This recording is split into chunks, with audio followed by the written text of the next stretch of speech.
Good afternoon, ladies and gentlemen. This is the Cornerstone on Shine TV Ghana, and I am your host, Gloria Tachie. So, you're all welcome once again to Cornerstone, where we explore the inspiring stories of individuals who have overcome challenges and achieved greatness. Please share the link, tell a friend to tell another friend that we are live on Shine TV Ghana on Facebook and YouTube as well. So this afternoon, I would like to acknowledge our sponsors. We have Bulex Collections, Fredco Constructions, Deacon Emmanuel Owusu, Finfaith Apparels, Apostle Felix Henry Doe of the Abundant Grace Apostolic Church. We say God richly bless you so much for your support. We are very grateful. Yes, we can't do this without you. God bless you wherever you are. So this afternoon, I'm honored to have Mr. Patrick with us here, and he'll be telling us his story. I believe we are all ready to hear his story. Yes, I'm also ready, and I can't wait to hear his inspiring stories as well. So you're welcome, Mr. Patrick. Thank you so much for having me. Right, you're welcome. We are so honored to have you here. It's our pleasure to have you, sir. Right. So please, you will have to introduce yourself to us. Tell us about yourself. Okay, so let me first of all, it's already afternoon. Say a very good afternoon to our cherished viewers. Today is a Saturday, and if you made time on a Saturday like this to join us, then it means that the show is so precious to you because on a Saturday afternoon like this, I'm sure you may be taking some fufu or spending some time with your family. So thank you for making time. Who is Patrick? Young man born to Mr. Owusu Asare and Madam Mary Japan. They both hail from Ashanti region. So automatically from Petrensa in the Ashanti region. Specifically Asante Achem. I grew up in Asante Achem because growing up I had young parents. My parents gave birth to me at a very young age. And my grandmom, who was a teacher by then, was the one that I was staying with in Petrensa. So my schooling started from Petrensa SDA, where I went through the kindergarten, primary level to grade 5. Wow. After grade 5, I relocated to Accra, where I joined my parents. Small corner. So your stone, your show is Cornerstone. Yeah. So we're in a small corner in Achimota, where I spent my grade 6 to JHS in Mona Lisa International School. As a village boy who was tasting the international school for the first time, it was a great privilege for me. So I tasted international school from grade 6 to Form 3. Now we call it JHS. Yes, JHS 3. Then, after my completion, unfortunately for me, I wanted to go to St. Peter's Senior High, Petia. But God has something better, so I landed up at Accra Academy. So I'm a proud Blau B. Any Blau B watching this afternoon, I'm sure you're also proud to be a Blau B. So in Accra Academy, spent some few years there. For me, my life has always been that I would always want to challenge myself. So I threw a challenge for myself. I took NOVDEC in second year, and I got good grades, and I joined my friends in University of Ghana to offer biological science. So at second year, I got admission to Legon, and I left the senior high school to start biological science in Legon. And I met amazing friends in Legon, Honorable CY, Honorable Erika de Magbana, who are all doing well currently. At the Legon level, what happened was that when you go to Legon, you do 1 year biological science. And then after that, you get admission to the medical school. So you start from second year after your level 100. After my level 100, after showing my results to a great man at the scholarship secretariat, they said, "Oh, your results are good, so I'll help you continue your school oh my God. in Ukraine." So by God's grace, he worked out, and by merit, I got admission to Kyiv National University. in Ukraine, and then I followed up from there. Wow. So a long story cut short, my life has been from one corner to the other, and then by God's grace, the stone that He gave us to build has given us a chief cornerstone. So that's why I think I'm on the Cornerstone show this afternoon. Oh, wow. So after my day gone, I went to Ukraine, came back, then did my master's in occupational medicine at University of Ghana School of Public Health, and then currently trying to do a lot of things in health law and ethics as far as the profession is concerned. So basically, that has been my journey from primary to the tertiary level. Wow, wow, wow. That is so interesting. I'm even smiling, yes. That's so interesting and very educative also. So during your school days, which subject was your best? So for me, I think because maybe I don't think maybe because my grandmom was a teacher. Okay. My grandmother will always gather the students in the area and put you in the room and give you storybooks and tell you that when you finish reading, come and narrate to her and give her feedback of the book you read. So in that regard, there was no way you were going to play after school. So we're always sitting up. And so I normally like the science courses. Wow. And that actually influenced my decision to go into the health field. Wow. Yes.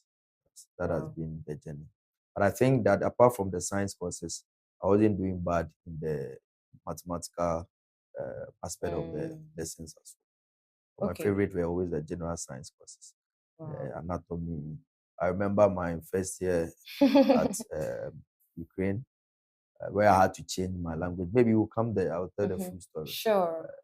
My dean told me, how do you get this grade in anatomy when you don't understand our language?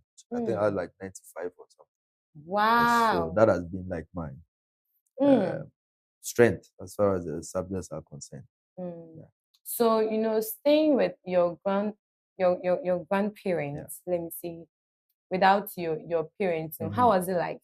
Without my parents, I think that my grandmother, so Madam Regina Tachie, if you get the opportunity to watch her, I want to appreciate you so much for taking your time to nurture us to who we are today.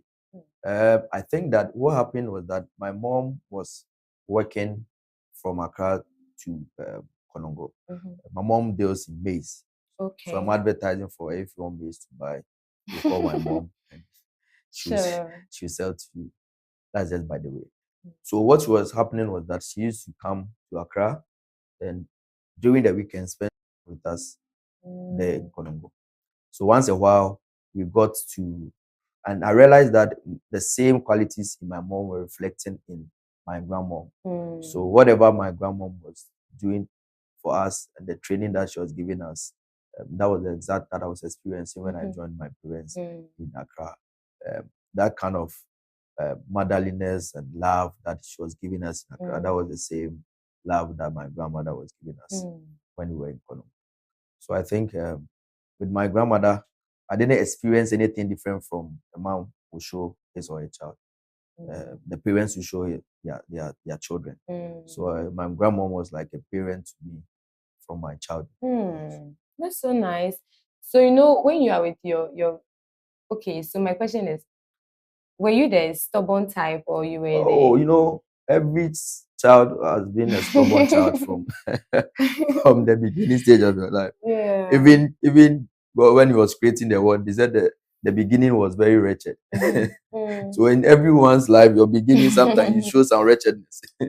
So I mean, once a while, the grandmothers don't like to beat their grandkids. I don't know if anyone is, but what they do is that they want you to do the right thing. Yeah. But because we were aware that our parents were not there, once a while you try to play stubborn, you close from school, you won't come home, she'll be chasing you up and down and all that. But I think, we didn't really put up any worse behavior apart from maybe snitching out to go and play. I liked football from the beginning of my life. So maybe if you don't see me at home, then you can find me on the field.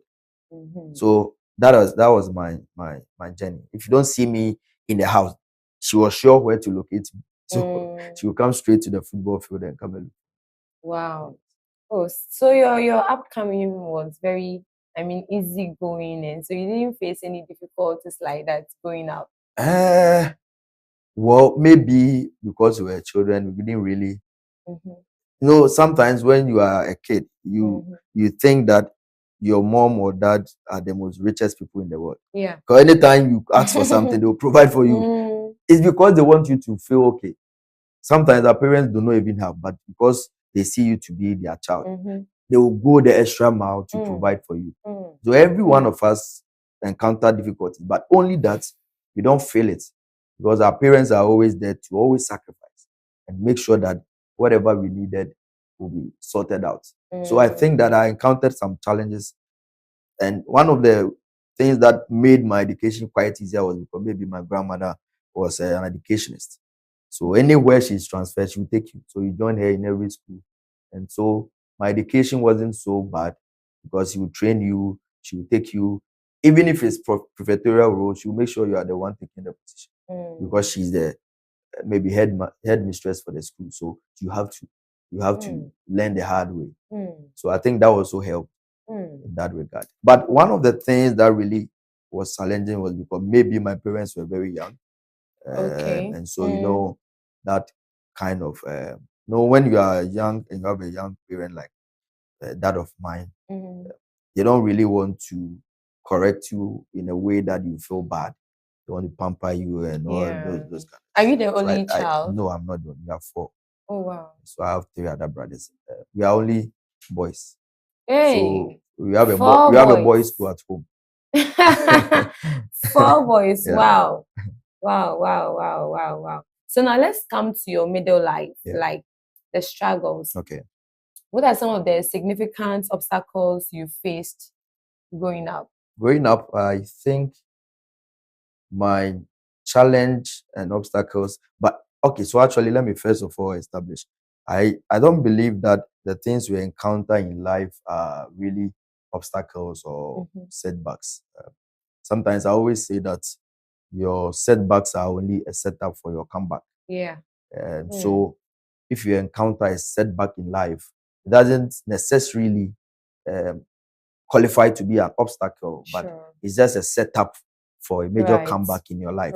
So one of the major setbacks was having to transition from English studies to Russian and Ukrainian. In the beginning, I thought it was a punishment. But I realized that after the education that I had in Ukrainian and Russian and a little bit of English, it has really helped me, because it really challenged me to always go the extra mile. If my colleagues were learning 1 hour, I had to be learning 3 hours, because I have to understand it in English, transfer and translate it back to their language for me to understand. So it has really helped me to shape the way I think and do my things. For example, if you give me a duty or a task to do now, I don't have to wait for you to tell me how to do it. I make sure I meet the deadlines. And those challenges were in a way shaping me for a greater glory after my education. So that was the little setback that I really encountered when I was in Ukraine. Happened to learn Russian, Ukrainian, and also write your exams in that language.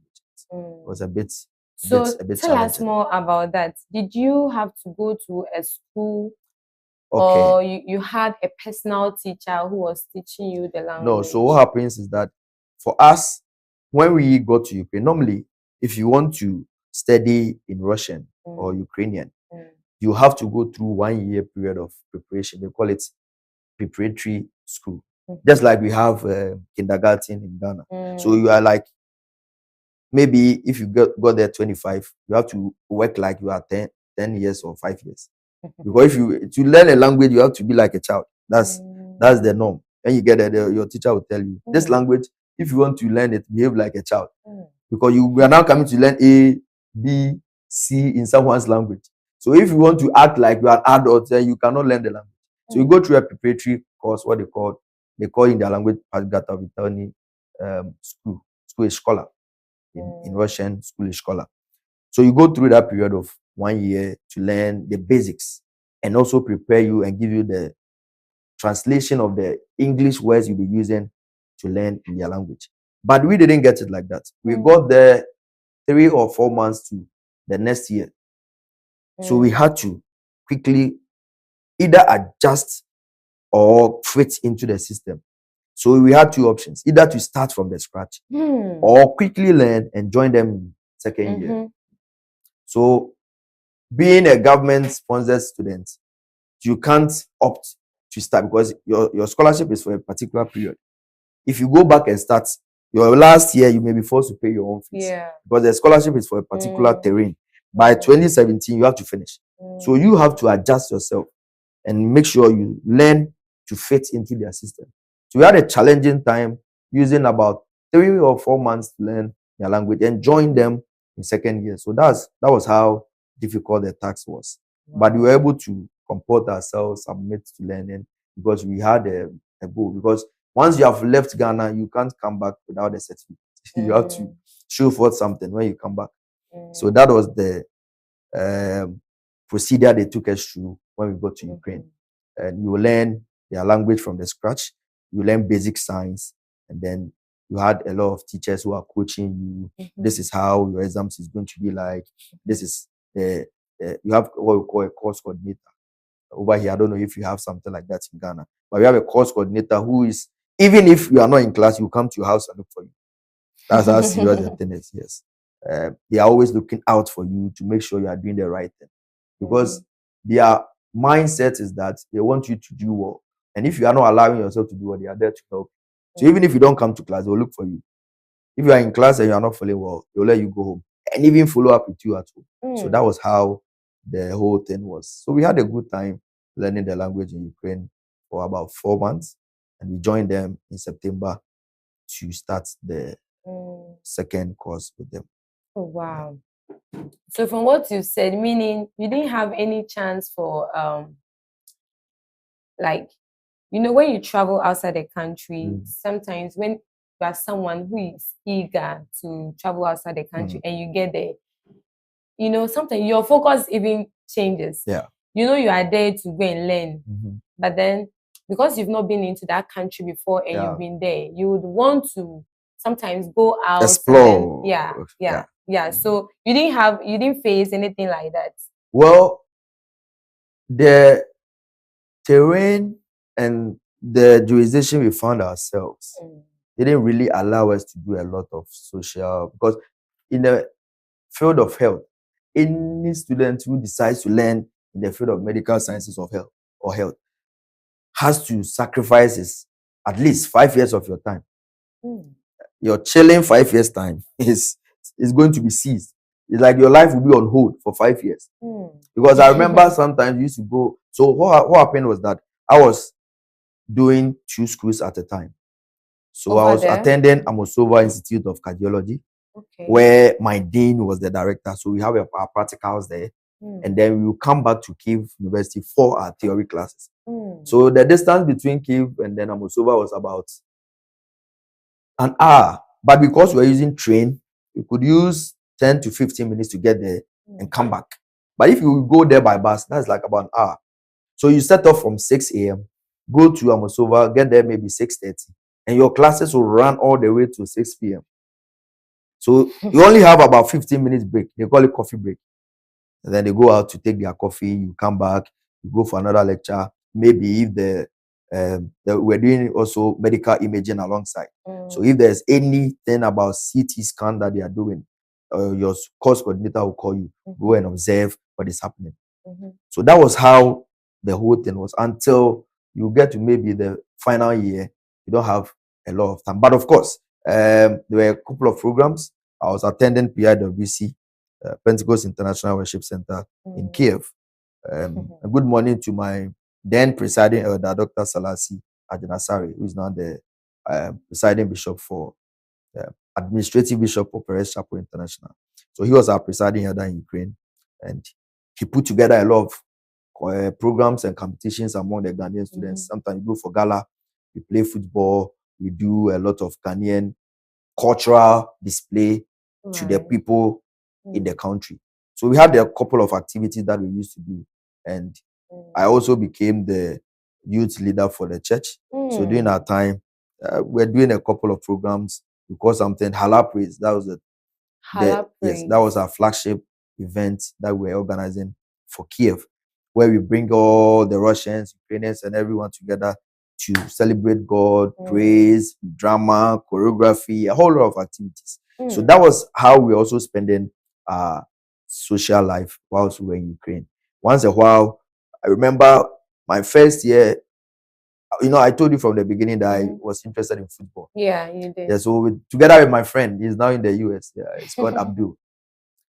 We just woke up one day. One of the popular teams we have in Ukraine is Dynamo Kiev. We woke up one day, we didn't even know their pack. We said, "Oh, Dynamo Kiev, we learned it's in Kiev. No, our early days in Ukraine. So let's go and watch their training." We didn't know that we were not in Accra. We thought we were experiencing the weather in Accra or Kaneshi or Tema. We set off and we got into a bus and they told us it's about 1 hour from where we are. And the temperature as at that time was negative 35 degrees Celsius. Negative. Yes. Ukraine can get so cold. The very day we got to Ukraine was negative 29. Hey! And I remember one of our friends, she was in slippers. And then she started freezing. So we had to call for them to bring a shoe for her to wear. We thought we were going to experience the Accra weather. So what we were doing was that we were traveling from Kiev to Konshajaspa. The training ground for Dynamo Kiev is called Konshajaspa. That was where they were training. So we used to go there every day thinking that we were going to be, watching their training. So we got there, we met some of the African players. In that time, there was Dominica Dia, there was Abe Kukwansa, they were all in National Kiev. So we became friends with them once in a while. We go and watch their training, we go and watch how they were playing and then all that. So I think one of their matches, we got to the field and we started playing with the boys. Then one of the coaches said, "Oh, you guys can join an academy." So at the point, we were going to play football with the academy, they are young boys. But because of the nature of the courses, we were not really focusing much on the football. So at the time, we used to train with Dynamo Kiev and play a couple of football matches and all that until we got used to the system and then we had to stick to our education. Wow. Yeah. So our time in Ukraine was very interesting. Wow. And at the same time, very challenging. Yes. Very challenging indeed. Yes. What you said, I'm seeing how stressful, it will be. So I want to read some messages from Facebook. So Yao Ampa says, "Wow, humble beginning. Such a great story." And he says again, "Setbacks are setbacks for your comeback." Wow, deep. Yes, very deep. So please, if you are joining us, this is Shine TV Ghana, the Cornerstone. And I have with me here Mr. Patrick. So please tell a friend to tell another friend there's something going on here. And so we should all come together and then learn. From what I've heard so far, he has a very deep and interesting story. And I want us all to come on board and hear the story. Please, are we all here? Yes. All right. So let's talk about let's say, what role did perseverance play in your life? Well, I mostly tell my friends that in life is either you persevere or you are reserved. Again, I always tell people that life will not give you what you deserve, but what you demand and command. You always have to command your domain. Wherever you are, there's something and a reason why God placed you there. And if you are not ready to demand or place a demand on life, you will not get. You don't deserve anything, but you have to demand it. That's the mistake a lot of people make in life. Think that I deserve to do well. I deserve good education. I deserve good friends. I deserve good job. You don't deserve anything. You only demand and command, and you rule your terrain. And so, in my book, I'll come to where I'll share with you Fit for Purpose. I have about 8 books. In November, my birthday is 6th November. I think when my friend Arnold celebrates his birthday, 3 days after, I always celebrate my birthday. And so 6th November is my birthday. I'll be releasing The Power to Become. And in my book, The Power to Become, I say life will not give you what you deserve, but what you demand and command. And so for everyone who seeks to make a difference in life, perseverance is one of the things that is an ingredient, is part of the recipe for life. You can't do anything without perseverance. And I always say in one part of my book that we are not here just to be a part, but we are here so that before we depart, we play our part well and play it well. So we are here not to just be a part of what is happening, but we are here so that before we depart, we can play our part well and make impact. And one of the things you can do if you want to be an impact maker is to persevere in life. So for me, my journey in life has always been perseverance. Doing what people think is not possible. I always want to confront the status quo and make something out of life. In January, when I was launching my book, I didn't really have time to invite a lot of people, but I said, okay, once I have the book done, I can go ahead and then launch it. I got a couple of friends, put them together, and I thought fit for purpose. And a lot of people like the book. Myself, I want to read it, yes. I want to read all the 8 books, even though I don't know. So I have Carpe Diem. Carpe Diem was co-authored by my friend Christian Yawamwa when we were in University of Ghana. So my days in University of Ghana were very fun with my friend Christian Yawamwa. One day we woke up and went to there's a place called University Press. That's where they do all the publications. We didn't even have one CD. I don't know what came over us. We just woke up from the room. We went to University Press straight from the hostel, Commonwealth Hall. So I'm a V-mate too. We went to the University Press and then we asked the woman, we have a book, want to publish it. They said, the guy looked at us. You want to publish a book? Do you know what it takes to publish a book? So we said, yes, you want to publish a book. And I remember very well, my friend Christian looked at me and said, it's true, the guy, what he's saying is very Italy. There's money. I said, oh, let's go. So we entered, they showed us, this is the editor, this is the guy who prints for you. Then we went to sit down. He said, okay, how many pages do you have? Then we open it and they'll say, it's a lot of pages. Every page is, they'll give us a price. And I look at Christian's face and he also look at my face and say, so what do we do now? Then the guy gave us, I remember our bill very well. It was 1,500 cedis. Yeah, we wanted about 1,000 pieces of books. That was 2013. 2014. Carpe Diem, that was subtitled, If Not Now, Then When. That was a book that I think everyone in Tema Newtown should have a copy of that book by net. Because it was a book that we published and it was all over. And then we finally decided not to launch the book in 2013 because we couldn't pay the 1,500. So I think University Press, if you are listening to us, you have our manuscript. But we left it and we never went back. We left the manuscript, but we couldn't pay. Then 2014, we came to launch the book. When we got something small to print, I think 500 copies. Yes, we couldn't print 1,000. So after that, then we started to market it a little and all that. Then I left Christian. By then I was still in Ukraine, but I left him, went back. Then I came up with my second book called Success Capsules. Success Capsules, which also I published on Amazon. And then I came back to launch my third book, Kafri Day. Thank you so much for launching my book, Beyond the Degree. Kafri Day launched the book for me. In attendance was Jeffrey Norte, Arnold Ampa himself, a good friend. I think 2016. Yes, Christian Yaoma was also there in a small room at Shiashi. They launched the book for us and it was amazing. It was titled Beyond the Degree.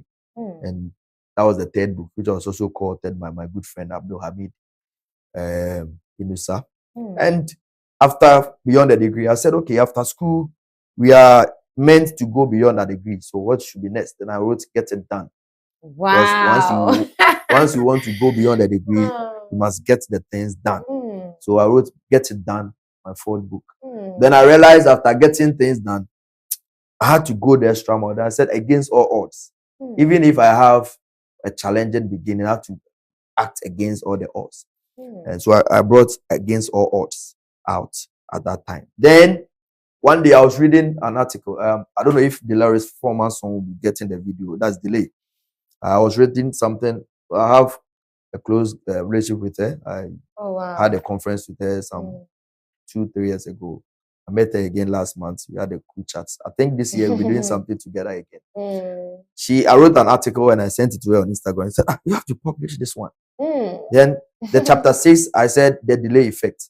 So she published it on her Instagram. I read the comments from people and I realized, okay, this book will do well. Then I wrote vaccines. The delay effect. Yes, that was the time that the COVID was in the system. And everyone was talking about vaccines. I said, okay, if there are vaccines for diseases, then there should be vaccines for exploits. So I wrote the book Vaccines for Exploits. Oh my God. That was the seat one. So I think that if you have not vaccinated for exploits, there's opportunity for you to get vaccines for exploits. And there are vaccines for every medical condition that we have, except maybe MPOS that we are trying to find a couple of vaccines into the country now. But if you are ready for exploits, then you can get these vaccines. And I bet you will be well vaccinated to do exploits in life. And then finally, I wrote my book, Fit for Purpose. Now, this is what happened. I went to a program at UPSA and then at IS. I went there as a participant. I was sitting there. Good morning to Prophet Brian Amwatin of IS in the UK and Prophet Daniel Amwatin, my spiritual father, doing amazingly well. They are impacting lives and shaping people. I was sitting in the crowd when Prophet Brian Amwatin of IS introduced me to share my testimony, how my life has gone so far. So I took the stage just for 5 minutes. First of all, I told them that in life, you have to be grateful. So my first statement was that gratitude is always a great attitude that has no substitute. So if you're a young man and you're growing up and people help you in life, you have to show some level of gratitude. Because if you are not grateful, you don't deserve any more of what they have for you. So gratitude is a great attitude that has no substitute. So I began my presentation by thanking him for the platform to speak to about 50,000 of students at UPSA auditorium. It has 3 floors. I was very nervous at the time, but I looked at his face and I said, okay, thank you, Prophet, for the opportunity given to me to share my story. And also right there was the His Excellency Don Dramani Mahama, who was on the first row. So I also appreciated them for the opportunity they gave to me to study in Ukraine. So when I was climbing down the stage, he sent his bodyguards to call me and he asked me a couple of things. Then when I was leaving the auditorium, I got a title, Fit for Purpose. Then I told him that, okay, I think for what Ghana is experiencing now, no political, it's not a political show, please. Yes. If you really want to make impact in Ghana, then his people must be fit for purpose. Sure. So I brought a book, Fit for Purpose, and even the dedication, I dedicated it to him as part of the appointing young guys to really lead Ghana. And I think that every politician that will come, whether MPP or NDC, you should involve the young guys. They are doing well. So, and you see, to solve a problem of young people, we need young people. Yeah. So we should involve the young people in their decision making, policy making, and all that. That's it. So please follow the steps of the current president. Anyone who will come after him, please do well to involve the young people in your decision making. Don't leave them behind. So that is how I got my 8th book, Fit for Purpose. Wow. And I'm hoping that in the 9th month of this year, I'll be finishing The Power to Become. And even though I'm not in power, I don't have power now. That is not to say that my party is not in power. I'm saying that I'm not in the position of power. I don't have any position. I don't have any political appointment. But in my own capacity, I have power to become. Sure. I have my own power. You don't need the government's power. You don't need to be a politician. You don't need to be a CEO of Standard Authority. You don't need to be a CEO of any authority. You are your own authority. So in my book, I say, I am an author. Author means authority. If you're an author, it means that you can write your own life story. Yeah. You don't need a book to make it in life. We are already writing our stories every day, whatever you do. And I always say that life simply means live it fully every day. Life. Live it fully every day. So every day we are writing a book. And we are the authors. So if you are an author, then you have authority. So every author has authority over your life. So you don't need Ghana Standards Authority to authenticate your life. You don't need Food and Drugs Board to authenticate your life. You don't need Ghana Tourism Authority. Good morning to Mami first HAD also was I'll come back to Kofuma Foundation, how I started my NGO in 2019. I'll come back to that as well. So you don't need any authority in Ghana, Port and Harbor. You don't need them to authenticate your life. You have the license to have power to become anything you want to achieve. So with or without political power, just tell yourself, I am the power. You need yourself. No, I am the power bank and I have the power to become whoever I want to. So just wait for the power to become in November this year on my birthday. And I'm sure that in this season of political power, you have your own exceptional power to make impact. Amen. Yeah. Amen. Wow. This is so educative and so interesting. I'm enjoying the show, and I believe viewers, you are also enjoying this show. So from everything you have said, I would say that you are someone who, you know what you want and you go for it. So then how did you stay motivated? How did I stay motivated? That's a good question. In my line of work as a health professional, I've met a lot of people, and what they tell you is that sometimes you meet someone, you say, why did you become a nurse? I have passion for the work. But wait until 3 months, you don't receive your salary and see if you still have the passion. But actually, let me recommend it to you that everyone needs to parade passion, because I always say in my book that one person with passion is more than 1,000 people who are merely involved. So if you are one person who has passion, you are more than. So passion has been my motivation. I don't generate motivation from anyone. Once I wake up every morning and I remember my passion to impact lives, that's why I went into the health field. I always want to influence lives positively, not negatively. And I've always, in my book, the new one, The Power to Become, I write that to make influence, you need affluence. Because part of the reasons why political parties take advantage of young people and our citizenry is because you have affluence. Affluence is money. If you have money, you can tell someone to sleep at 6 and the person will beg you because you have given him money.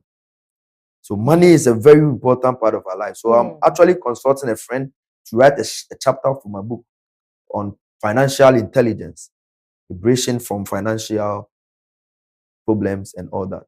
So it will be a part of the chapters of my book, The Power to Become, Financial Intelligence, because you can't make influence if you are not affluent. In a way, in our terrain where we find ourselves, you need affluence to do a lot of things.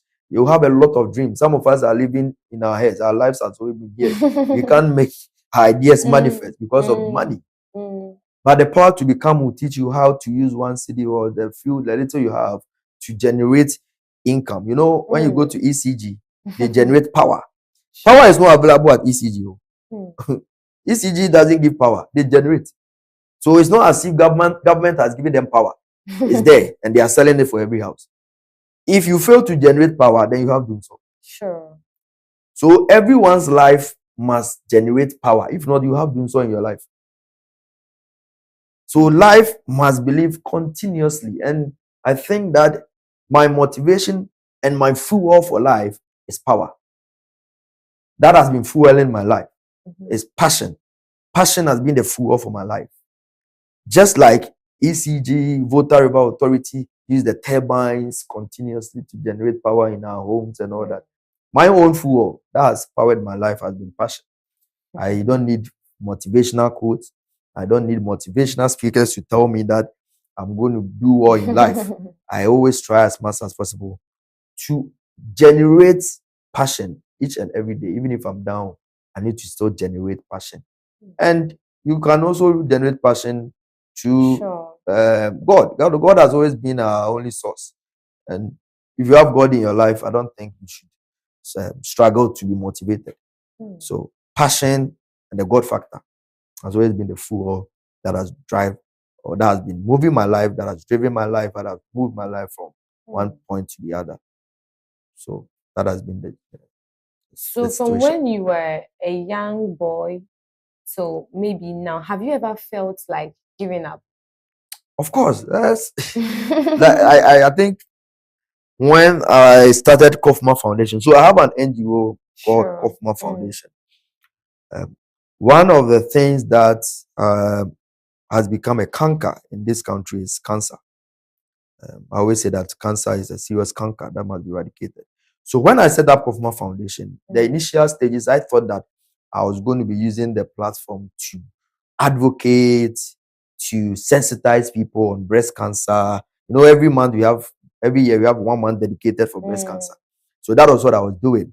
So we collaborated with a couple of leaders in society to have breast cancer screenings, cervical cancer sensitization and screening.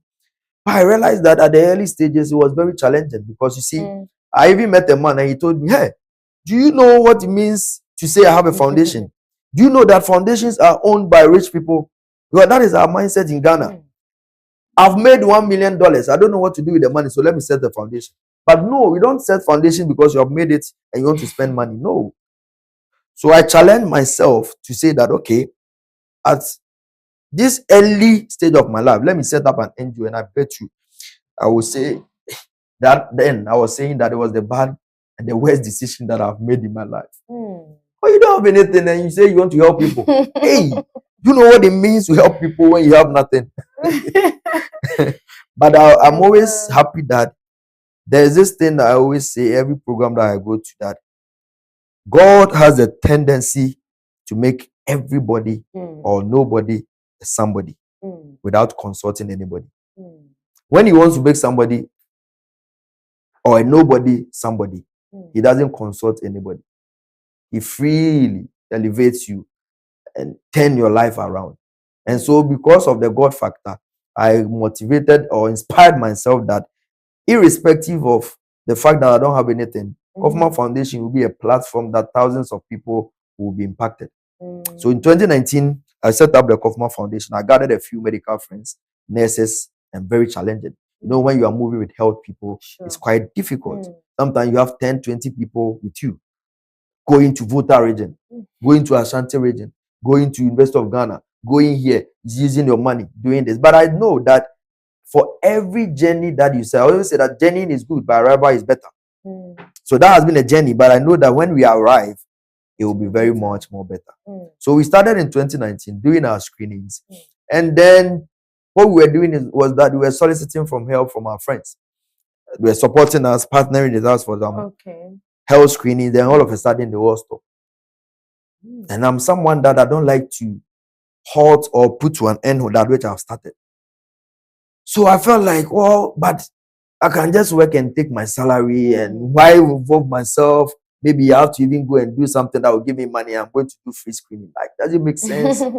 So I felt like, no, let me just stop this Kaufman Foundation thing because it's not helping. Like, it's not helping. But it was through this same Kaufman Foundation that I got the opportunity to speak at UPSA. And right from there, I also met the Honorable Member of Parliament for Medina, where I'm serving him under the health project at the office of the Medina MP. So I think that for everything that you start, there's a reason. And in the right season, it will make sense. So there's a reason for every season. There are seasons of trials and there are seasons of triumph. So whatever you start, you will definitely go through the stage where you want to give up. But I always say that the way to the top is for everyone. And a lot of people are occupied at the down, but few people are at the top. And anytime you reach the top, you become a topic. So when I started Kaufman Foundation, a lot of people were backlash. Why do you gather all these nurses? How do you pay them? And some of the nurses will come. They will tell them that, oh, you know, when you follow this guy, what is he giving you? What is coming out of your life? And by God's grace, the people that were following me, they are doing well. God didn't disappoint them. So I always say that when you get to the top or your way to the top, you become a topic. So you don't have to struggle thinking that people don't like you. You are, because you are going to the top. That is why you are the topic. So just remain positive and hope that whatever you are doing will make sense one day. Today may be very laborious, but I always say that tomorrow is glorious. So there are good days ahead. Let's hope for the better and make sure that you don't miss the mark when you climb. And whenever you climb and reach the top, remember the people that you climb. Oh, yeah. the people you meet on your way up are the same people you meet on your way down. Wow. That's so interesting. I would like to read some messages from Facebook. So Enoch Blessing Tete, Pastor Enoch, he says, a great story. What you demand. Wow. And then Oura Kwabena in Salco says, Doctor, meet me at meet me at Newtown before leaving. All right, so he has heard you and then he will meet you before leaving. Wow, wow, wow, wow, wow. This is so interesting. This is so much interest. So with the NGO, right? Are you still Yeah, we are operating Kofma Foundation. Currently, this year on my birthday, so I'm throwing the salary. Everyone can come on board. My greatest heart desire has always been to support juveniles. So this year on my birthday, I happen to be on a project called the Wanted Project. They invited me twice to speak to the juveniles in the junior prisons. And so this year on my birthday, what I want to do is I want us to spend time with the juveniles, young people below 18 who are in prisons. One way or the other. I remember one guy in the juvenile prison shared a story. He said he was a prefect in a school. He was punishing one of the students and the person was asthmatic. He was sweeping and got an asthmatic attack and died. And that was why he's at the juvenile prisons. Wow. So what we are doing is that we are doing the Wanted project. The Wanted is not like you are wanted. W stands for worthy, and it's an acronym. That stands for a lot of things. So we want to make them understand that they are worthy, they are affable, they are people who can make things work. So in the D, the Wanted is what determined. Wow. So the Wanted project have invited me on their platform to speak to them twice. And I think that is what I want to do on my birthday. So every company, every individual listening to us, you can come on board, support in the only way you can. In November, you'll be visiting the prisons and also visit the Pantan Hospital as part of my support for my good friend and senior brother, Dr. Yeniso Malu, at the Pantan Hospital. So that is what I want to do. I realize that a lot of people go through a lot of situations and affect them psychologically, psychiatrically, they need help. So I'm trying to do what I call 50 by 50. 50 of my friends donating $50, those in the diaspora and everywhere, and we combine the money and donate to the mental health team or the people at Pantan Hospital. That is what I want to do from now to November, my birthday. 50 by 50 projects. Wow. God bless you for that. So there is someone watching you out there, and what he's saying is that I want to be like this. I want to be like Mr. Patrick, but I don't know how to start because he doesn't have the kind of confidence you have. He's not able to be persistent like you are. So what word do you have for that person? If you ask my close relative, they'll tell you that I wasn't that confident. Well, I was a very shy person. I can't even speak. But now, this year alone, I think I've been to more than 50 programs. All universities in Ghana. Next month, I'm going to Pentecost University for the ISRC. This month, I've been to University of Ghana, the ISRC Summit. And almost every university gathering, you see me on the poster or something. I didn't really think I would be a public speaker. I was shy. I was very timid. But one thing that I did was I was humble to learn. In life, I always say that humility is not timidity. If you want to learn, you need mentorship. And a lot of people have held me on my journey. If you are not ready to humble yourself and learn, you will not get people who will instill discipline and confidence in you. Because you always build confidence by learning. And in life, it's either you are becoming or overcoming. If you are not overcoming a challenge, you become like the challenge. If you are not overcoming fear, you will become fear. So it's either you are becoming or overcoming. That is how life is. So I've always challenged myself to overcome and stick to the fact that I want to become someone society can benefit from. So humble, learn, submit to learning, have mentors. Mentors are a crucial part of our journey. Someone, what money will do, it will take just a recommendation from someone to say, this is my son, this is my brother, this is my mentee. Yeah. Give him this opportunity and you are good to go. So thank you for great mentors who have been beneficial to our lives. Apostle Joshua Nate was very helpful back then in University of Ghana and the Commonwealth Hall. He shared the same room with us and he really mentored us well and trained us well. So good afternoon to you, Apostle, wherever you are. I know you are doing well and you are doing amazing. Wow. So how would you like to be remembered and what do you hope people to say about you? Yeah. What do I hope after the well, for now, I'm not hoping because I'll be living here for a very long time. Please don't. I'm not living anytime soon.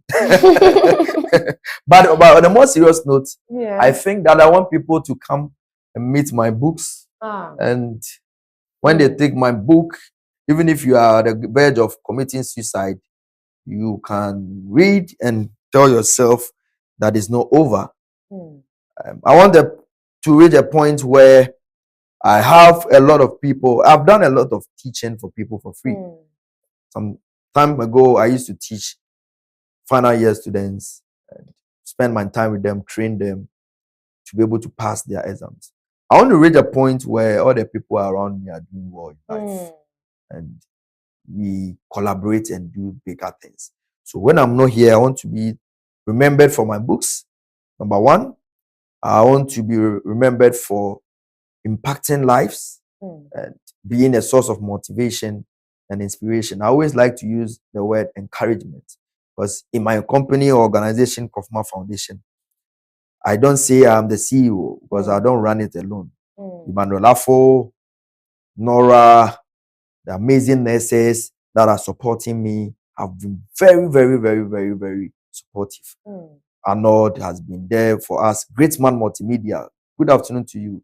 They have been my media guys. Arnold, everywhere you go, they'll take pictures for you.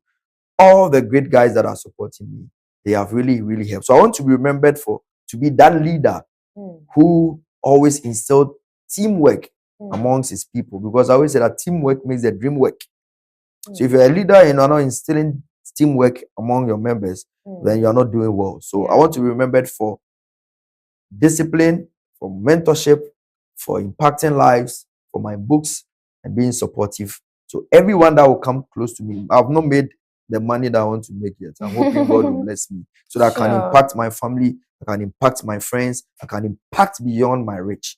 Because if you want to really make a tremendous impact, then you need your health intact. So finally, I want to have good health. I always tell people that if you want to make impact and make a tremendous impact, you need your health intact. So I want to let everyone know that make sure you take your health serious. Sure.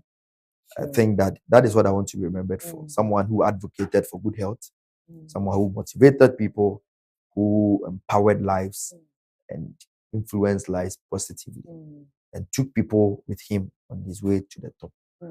We are still going, we are not there, we've not reached anywhere, but we are hoping that when we finally get to the top is less occupied. You can have a lot of people there, so we are hoping we are all going to occupy there one day. So that's what I want to be remembered for. Wow, that's so nice. So about your books, what if there's someone out there who wants to get a copy of it? Okay, so if you want to get a copy of my book, in University of Ghana, I'm going to give you the contact for my assistant in University of Ghana, or my rep. She's called Phoebe. Phoebe is one of our team secretaries of Kofma Foundation. You can reach her on 055 432 4204. That is University of Ghana. 055 432 4204. If you go to Perez Dom, Auntie G5 is there. You can go to Perez Bookshop. We have a bookshop at the Perez Dom, Jowlu, where Archbishop Charles Asare is the prelate. You can get a copy of Fit for Purpose, and you can also finally call this number to get a copy, 0242 121149. Generally, in Ghana, if you WhatsApp this number, you can get a copy. In the next few months, you can get copies of my new book also on Amazon. Okay. You can just type Patrick Kaufman, Owusu Asare on Amazon, and my books will also pop up from Amazon. Yeah. Wow. So I think we've had a very nice conversation, and the young ones watching, especially the youth, I believe we have made our notes. We have learned a lot, because this is a very educative and an interesting conversation. I believe that when we, as you've watched this video, and then you've learned whatever thing that Mr. Patrick has said, no, living with it is going to help you, and it's going to help your future as well. So this is the Cornerstone on Shine TV Ghana. But before we leave, I want you to advise everybody out there. Okay, so before I leave, it will be very bad if I don't acknowledge my team members. Sure. Sorry about that. Yeah, Mr. Samuel, who is in Sunyane, but can take a car and come to Accra just because of health. Oh, God bless you. Mr. Michael Awonto, DS Tamale. He stays at Tamale. He will come to Accra whenever he's on vacation just to help in our health screens. Mr. Emmanuel Afo, I have not forgotten all your efforts for Kaufman Foundation. We are going somewhere together. Mr. Arnold and the CEO of Greatman Multimedia, Michael Greatman, and all my friends at Pace Care, Evans, Majid, and the friends at Health Project Office of the Member of Parliament for Medina. God bless you so much. My Archbishop Charles Asare, Dr. Selassie Asare. I have a long list of friends, partners, and people who are supporting Kaufman Foundation. Azmak, Nahas, all our partners for Kaufman Foundation. I'm very grateful for what you have done for us at Kaufman Foundation. Of course, I can't leave my parents behind. Mr. Owusu Asare for Madam Mary Japon, my siblings, Samuel, Michael, Resford. You are doing amazing. God bless you and give you good health. And to my grandmom, Madam Mary Regina Echan, and my mom, Mary Japon. All my relatives, people who are supporting us financially in Kaufman Foundation. And of course, the Honorable Lawyer Francis Xavier Susu, great mentor by all standards, doing amazingly well. My friend Honorable CY, all my great guys who are doing amazingly well. I say you are doing well. Keep up the good work. Finally, before I leave, I already said that the journey has not been easy. Of course, I didn't expect it to be easy. But of course, once you have gone into it, we are hoping that you will make a meaningful impact in our generation. I always say that we are a generation that cannot afford to wait.